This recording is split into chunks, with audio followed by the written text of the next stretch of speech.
2021년에 있었던 사건인데 작년이네요. 아마 아파트에 사시는 분들은 집집마다 월패드라고 있을 겁니다.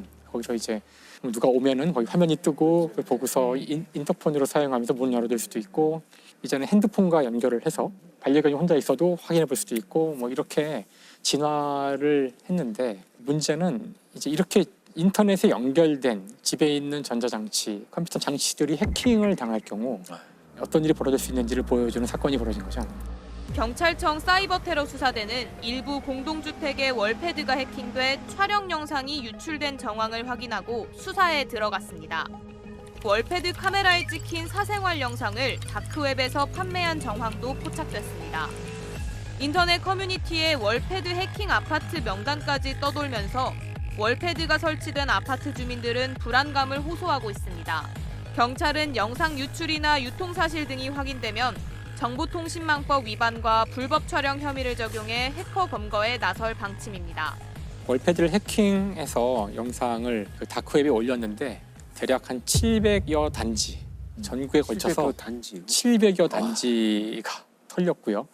정부에서는 일단 워낙 이게 사안이 중대하기 때문에 긴급 대책을 막 발표하고 했는데, 그 소프트웨어 빨리 업데이트 하십시오. 그리고 패스워드를 뭐 간단한 거 쓰지 말고 바꾸라는 거, 그리고 카메라는 다 테이프로 붙여서 뭐 하라 그랬는데, 이거 가지고는 택도 없다는 거죠. 일단은 왜냐하면 이게 문을 열 수 있거든요. 지금 현재 그 월패드에서는 현관문을 열 수 있어요. 그러니까 이건 사실 집이 다 뚫려 있는 상태라고 할 수 있고, 그다음에 이 홈 네트워크의 특성상 동에서 한 가구가 만약에 뚫렸다면 다 뚫린 거예요. 사실 원칙적으로 다 뚫려 있는 상황이고, 그 집만 찍혔거나 아니면 그 집 거만 올라왔거나.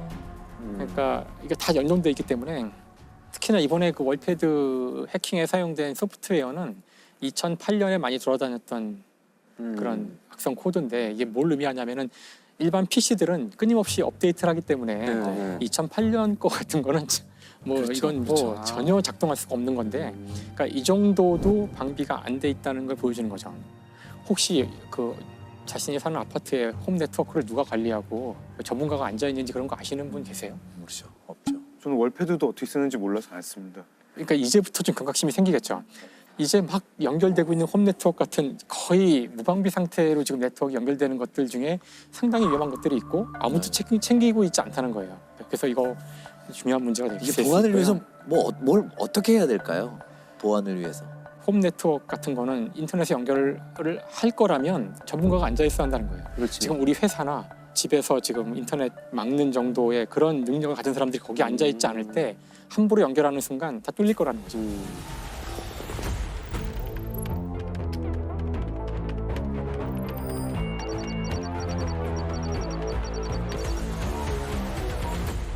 사실 해킹 가운데 가장 널리 알려진 것은 이렇게 두 가지가 아마 널리 알려진 것이 있는데, 이제 디도스 공격하는 거하고 그 랜섬웨어가 유명해요. 그래서 저기 어떤 개념이 뭔가요? 디도스. 그러니까 예를 들어서 뭐 구글 사이트를 디도스 공격한다. 그러면은 구글 사이트에 갑자기 뭐 수천만 개의 접속이 이루어지는 거죠. 갑자기 순식간에. 그러기 위해서는 이제 다른 사람의 컴퓨터를 이용하는 거예요. 그래서 여기에 이용되는 컴퓨터들을 좀비라고 해요. 좀비. 그러기 위해서 프로그램을 뿌려요. 이제 바이러스 프로그램들이죠. 그래서 주로 이런 데 사용된 컴퓨터들은 우리가 매일같이 쓰는 컴퓨터가 아닐 때가 많아요. 병원이나 이런 데 가면은 컴퓨터가 뭐 수백 대 있잖아요. 그 중에 한 절반 이상은 옛날에 샀는데 특정한 용도로만 사용되는 컴퓨터들이 있어요. 네, 맞아요. 엑스레이 장비를 뭐 굴린다거나 뭐 업데이트 거의 안 시키고 아무도 보지도 않고 창고에 가면은 뭐 수백 대가 쌓여 있는 거죠. 근데 네트워크에 연결은 돼 있고 보통 이런 것들이 많이 감염이 돼요. 사실 그런 것들이 큰 문제를 일으킨 것 중에 하나가 이제 랜섬웨어가 여기 또 한번 등장하는데, 랜섬웨어는 랜섬, 이게 몸값이에요.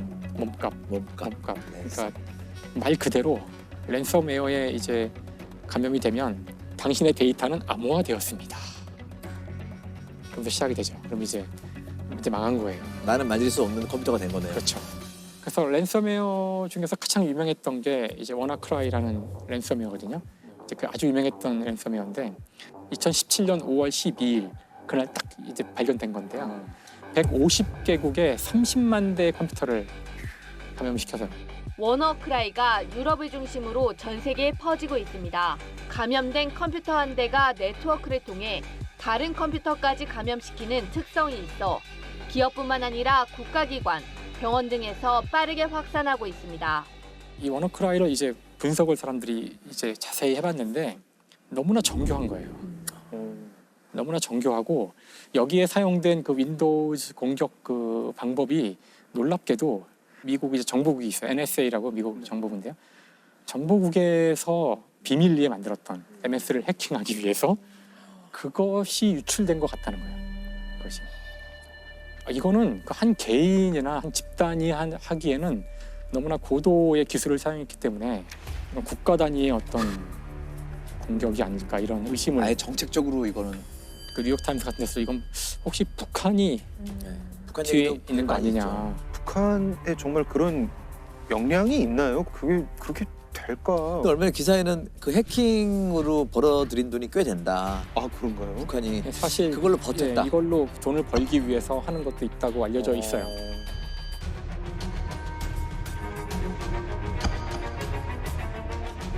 그러니까 이게 무슨 얘기를 하고 있는 거냐면은 이미 벌써 미소 냉전은 끝났지만 이제 세계는 새로운 종류의 전쟁에 돌입해 있다는 거예요.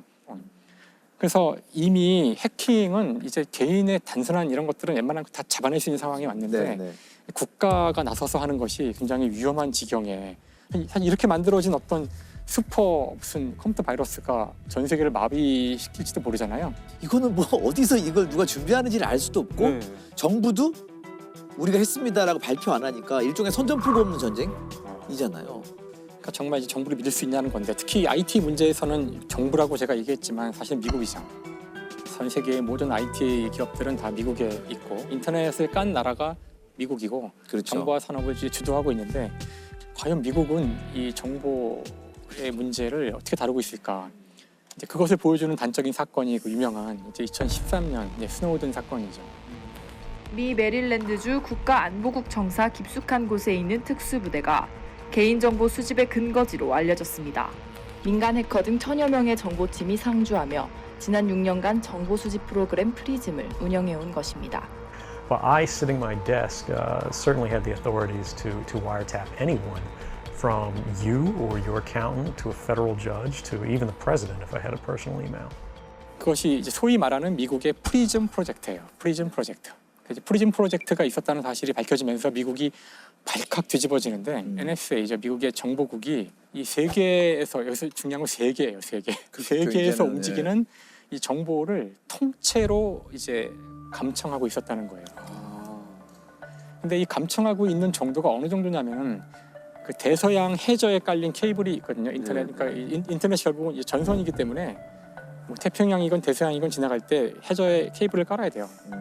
이 해저 케이블에다가 직접 외부에서 전선을 갖다가 물리적으로 붙여가지고 거기로 지나가는 데이터를 몽땅 다 뽑아내고 있었어요. 실제로 전 세계 망이 해저로 연결돼 있다고요? 연결돼 있죠. 그렇지 않고서 어떻게 써요? 무선 통신으로 가는 거 아니니까. 그래서 통째로 그 붙여서 뽑아내고 있었고, 예.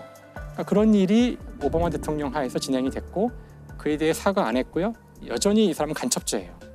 국가정보기밀죄고 미국 정부는 이거에 대해서 스노든이 반역자라고 생각하는 거죠. 미국 정부가 굉장히 불법적인 이 일을 전 세계를 상대로 벌인 거고 그걸 고발한 내부 고발자인데 이 문제에 대해서는 미국 좌우 진보 보수 할 거 없이 다 그러니까 무서운 나라. 에드워드 스노든은 반역자다 이렇게. 아니에요. 근데 2014년 그 다음 해죠. 네. 2014년에 에드워드 스노든은 공공 서비스 부문의 퓰리처상을 받아요. 공공을 위해서 이제 훌륭한 기사잖아요, 이게. 네.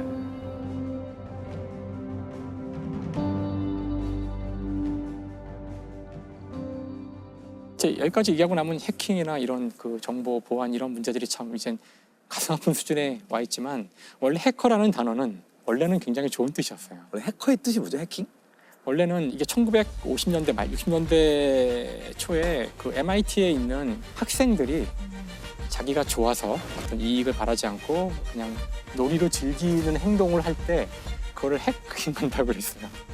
사실 이들의 생각은 원래 이제 정보가 굉장히 중요해질 것이고 우리 모두가 정보의 사회에 들어갔을 때 이 정보만큼은 어떤 특별한 단체의 독점 없이 모두가 공유하도록 하자 그런 생각을 가졌던 거예요. 그래서 다른 컴퓨터에 침투하는 것도 그 컴퓨터가 막혀 있거나 그러면 안 되고 그들은 다 공개해야 되고 그다음에 소스 코드는 만들면 다 공개하고 누구나 다 공짜로 쓸 수 있게 하고 이렇게 처음에는 해킹이라는 걸 되게 좋은 뜻으로 했지만 이제 지금은 인터넷이 과연 통제 없이 어떤 이런 선의만으로 이것이 지켜질 수 있는 곳인지에 대한 의문이 지금은 생기는 거죠. 네.